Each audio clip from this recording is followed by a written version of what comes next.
तो बच्चों आज के लेक्चर में हम पढ़ेंगे पोटेंशियोमीटर की दो एप्लीकेशंस।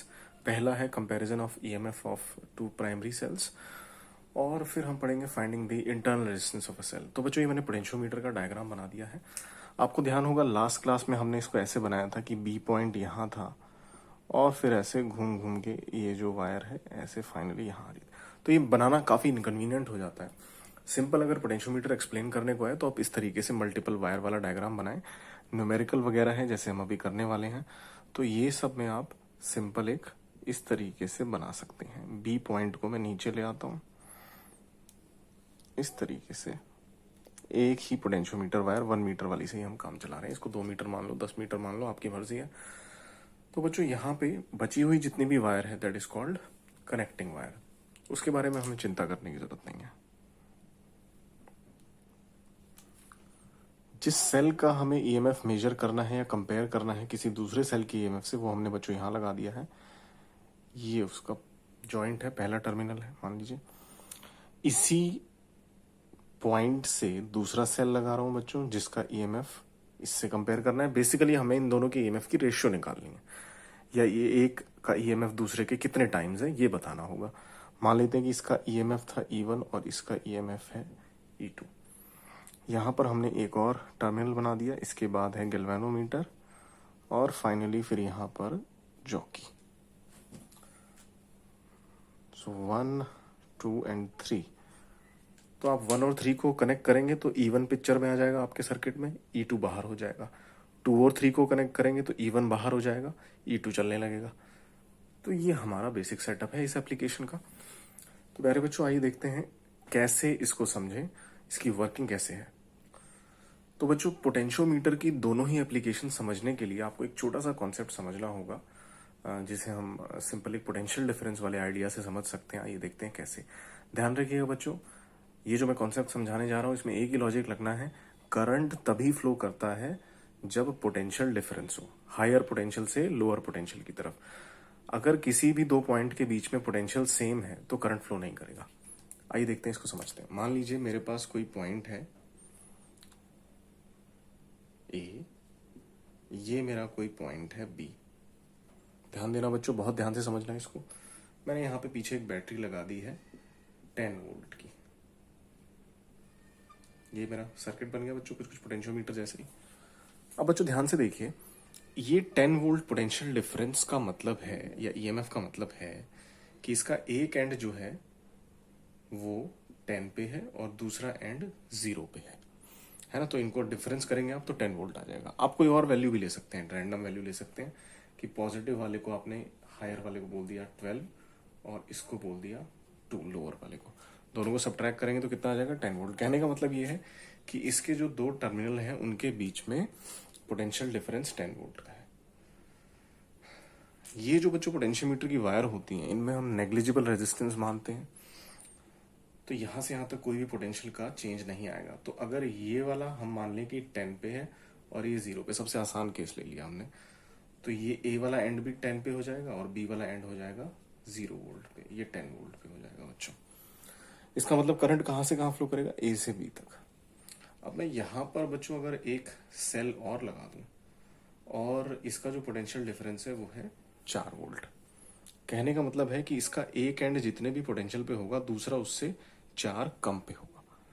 अब देखो बच्चों, इसका जो ये वाला एंड है ये तो हमने यहाँ डायरेक्टली कनेक्ट कर दिया 10 से, यानी इसका ये वाला एंड कितना हो जाएगा 10 वोल्ट पे। तो दूसरे वाले को कितना होना पड़ेगा ताकि डिफरेंस 4 वोल्ट आए, 6 वोल्ट।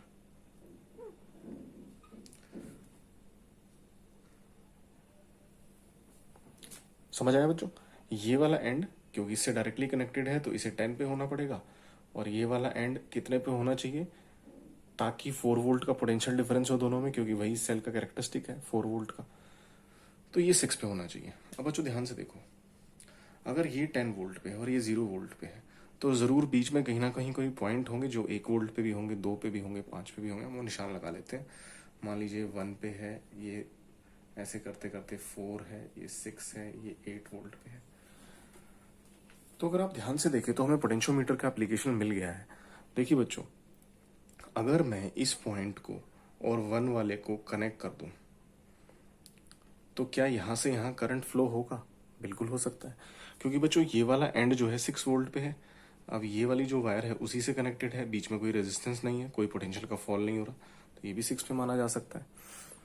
तो ये 6 वोल्ट पे है और ये 1 पे है, हायर से लोअर पोटेंशियल पे करंट फ्लो कर जाएगा, कोई दिक्कत नहीं है।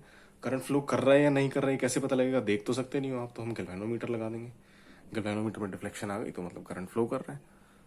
अब यहां से उठा के मैं इसको ले आया 4 वाले पॉइंट पे। क्या अब गैल्वेनोमीटर डिफ्लेक्शन दिखाएगा? 6 वोल्ट 4 वोल्ट, हाँ जी डिफरेंस है, हायर से लोअर करंट फ्लो हो जाएगा। मैं घूमते घामते इसको ले आया, जॉकी को मैंने यहाँ टच करवा दिया। क्या अब गैल्वेनोमीटर में से करंट फ्लो करेगा बच्चों? ये 6 वोल्ट है और ये भी 6 वोल्ट है, कोई भी पोटेंशियल डिफरेंस नहीं है, zero potential, there will be no current. इसका मतलब क्या है? मुझे वो पॉइंट मिल गया जहां पे गैल्वेनोमीटर नल डिफ्लेक्शन दिखा रहा है या जीरो डिफ्लेक्शन दिखा रहा है। इससे हमारा क्या फायदा हुआ बच्चों? देखो, जो पॉइंट हमें मिला है 6, वही पॉइंट का पोटेंशियल यहाँ पे, यानी जो पोटेंशियल यहाँ पे है वही यहाँ पे है, ठीक है। अब इसका मतलब क्या है? यहां से शुरू होते हुए यहां तक जो पोटेंशियल का डिफरेंस बना, कितना बना बच्चों? 10 - 6 4। किन किन पॉइंट के बीच में? जहां से वायर शुरू हो रही है जो डायरेक्टली कनेक्टेड है, वहां से लेके जो आपको बैलेंस पॉइंट मिला है, यहां से यहां तक दोनों पॉइंट के बीच में बच्चों कितना पोटेंशियल डिफरेंस आया? 4। और वही 4 हमारे सेल का ईएमएफ है जिसे हम मेजर करना चाहते थे। कैसे पॉसिबल हो पाया ये? हमें वो पॉइंट ढूंढना है जहां पे गैल्वेनोमीटर जीरो डिफ्लेक्शन दिखा दे। जिस पॉइंट पे गैल्वेनोमीटर जीरो डिफ्लेक्शन दिखा देगा, वो पॉइंट का पोटेंशियल उतना ही होगा जितना सेल के नेगेटिव टर्मिनल का है, और सेल के पॉजिटिव टर्मिनल का कितना है, जो कि बैटरी वाले पॉइंट से कनेक्टेड है। तो हमें पता लग गया कि ये वाला एंड चलो 10 से होगा, ये वाला हमने पता लगा लिया 6 से होगा, तो 10 - 6 कर देंगे तो इसका ईएमएफ आ जाएगा। तो बच्चों बेसिकली हमें पता क्या करना है? हमें स्टेप 1 में वो वाला पॉइंट फाइंड करना है जहां पे गैल्वेनोमीटर डिफ्लेक्शन जीरो दिखाए, और फिर वो पॉइंट और शुरुआत के पॉइंट, इतनी सी वायर में जो पोटेंशियल डिफरेंस आया होगा वही मेरे सेल का ईएमएफ रहा होगा। और इतनी सी वायर का पोटेंशियल कैसे निकालेंगे? स्टेप 3। यहीं पे काम आता है प्रिंसिपल ऑफ पोटेंशियोमीटर, है ना, कल डिफाइन किया था ना, potential gradient, fall of potential per unit length. मान लीजिए अगर इस पोटेंशियोमीटर का जो पोटेंशियल ग्रेडियंट है वो है 2 वोल्ट पर सेंटीमीटर, यानी इसके हर सेंटीमीटर में 2 वोल्ट का पोटेंशियल डिफरेंस आ जाएगा। तो आपने क्या किया? यहां से यहां तक की लेंथ नाप ली, क्योंकि इसके ऊपर एक मीटर स्केल तो लगा ही होता है यहाँ पे, और वो लेंथ आ गई मान लीजिए 5 सेंटीमीटर या 2 सेंटीमीटर आ गई मान लीजिए। तो पोटेंशियल ग्रेडियंट क्या बता रहा है जी? इसके हर सेंटीमीटर में 2 वोल्ट का पोटेंशियल डिफरेंस है। तो इस लेंथ में कितना रहा होगा? 1 सेंटीमीटर में अगर 2 है तो 2 सेंटीमीटर में कितना? 4 वोल्ट आ जाएगा। क्योंकि बच्चों रियलिटी में तो पोटेंशियोमीटर पे ये 4 वोल्ट और ये 6 वोल्ट लिखा नहीं होगा, है ना, ये तो हमने एग्जाम्पल के तौर पे लिया था, है ना, वहां तो सिंपल एक सर्किट बना हुआ है। तो इस पोर्शन का पोटेंशियल डिफरेंस कैसे निकलेगा? इसकी लेंथ पता लगाइए और फिर के से मल्टीप्लाई कर दीजिए, क्योंकि के ही बता रहा है कि 1 सेंटीमीटर की लेंथ में कितना पोटेंशियल डिफरेंस आएगा, तो इतने सेंटीमीटर में कितना आएगा, यूनिटरी मेथड से आपने मल्टीप्लाई कर दिया।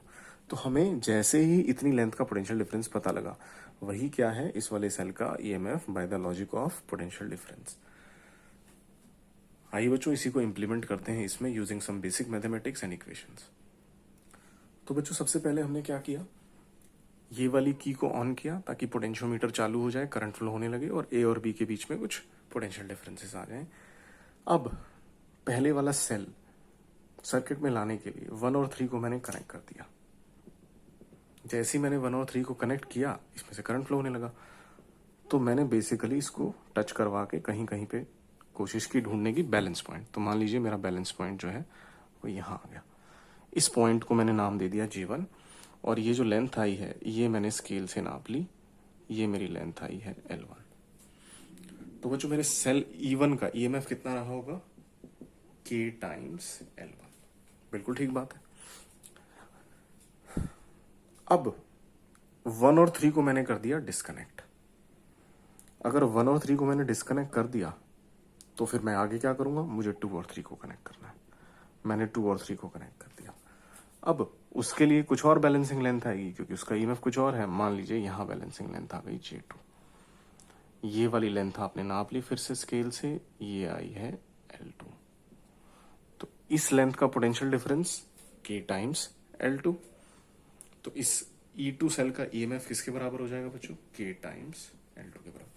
समझ आना चाहिए 1 सेंटीमीटर में कितना पोटेंशियल डिफरेंस है, that is given by K। तो L1 सेंटीमीटर में कितना होगा? KL1। L2 सेंटीमीटर में कितना होगा? K times L2। और वही इंडिविजुअल ईएमएफ के बराबर होंगे, जैसे अभी हमने एग्जाम्पल से समझा था। इसको बच्चों बार बार प्ले करके देखिएगा, नोट्स बनाइएगा, एक बारी में समझ आना मुश्किल है, ध्यान से सुनना है। नाउ हमारा ऑब्जेक्टिव क्या था? Comparison of EMF of two primary cells. तो इन दोनों इक्वेशन को यदि मैं डिवाइड कर दूं तो मेरे पास एक रेशियो आ गई जिसको हम कंपैरिजन बोल रहे हैं। के कैंसल आउट हो जाएगा। तो मान लीजिए पहले केस में लेंथ आई थी 10 सेंटीमीटर, दूसरे में आ गई 20 सेंटीमीटर, यानी कि E1 जो है दैट इज 1/2 टाइम्स E2। तो E1 का जो ईएमएफ है E2 का हाफ है। ये थी पहली एप्लीकेशन। इसी में बच्चों कभी कभी न्यूमेरिकल के अंदर आपको करंट और रेजिस्टेंस वगैरह की भी जरूरत पड़ सकती है कि वायर का रेजिस्टेंस इतना है। के ज्यादातर क्वेश्चंस में डायरेक्टली नहीं दिया होता, तो वहां क्या करेंगे? अगर के गिवन ना हो तो के निकालना पड़ता है इनडायरेक्टली। कैसे निकालेंगे बच्चों? देखो के का फॉर्मूला क्या था? V/L, है ना। ये L क्या है? पोटेंशियोमीटर वायर की पूरी लेंथ, 10 मीटर 50 मीटर जितना भी, बैलेंसिंग लेंथ नहीं है के में, पोटेंशियोमीटर वाली वायर, उस पूरी वायर के अक्रॉस कितना पोटेंशियल डिफरेंस है वो V है। अब ये जो V है बच्चों, ये IR से भी निकाला जा सकता है। मान लो पोटेंशियोमीटर के अक्रॉस पूरी वायर में जो करंट है, बैटरी ने जो छोड़ा हुआ है दैट इज I, पोटेंशियोमीटर की वायर का रेजिस्टेंस दिया हुआ है आपको 10 ओम 50 ओम जितना भी, तो वहां से IR मल्टीप्लाई करके पूरी वायर में जो पोटेंशियल ड्रॉप है वो यहाँ से पता लग जाएगा। पूरी वायर की जो लेंथ है वो यहाँ पे पुट कर देंगे, तो वहां से कई बार के निकाला जा सकता है। ये जो IR वाला लॉजिक है यहाँ पे भी लगता है बच्चों। देखो अगर आपको L1 लेंथ का पोटेंशियल ड्रॉप पता लगाना है, उसका एक तरीका तो यह है कि आप KL1 लिख दो, बिल्कुल आ जाएगा।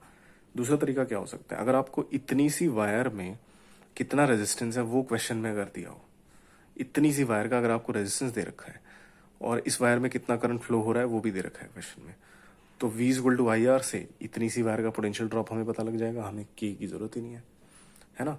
बोल रखा है कि मान लो इतनी एजे वायर का जो रेजिस्टेंस है that is 10 ohm, current flow कर रहा है 2 एम्पेयर, तो 10 इंटू 20 I इंटू आर, इसका पोटेंशियल ड्रॉप आ जाएगा 20 वोल्ट, जितना भी आएगा फॉर एग्जाम्पल।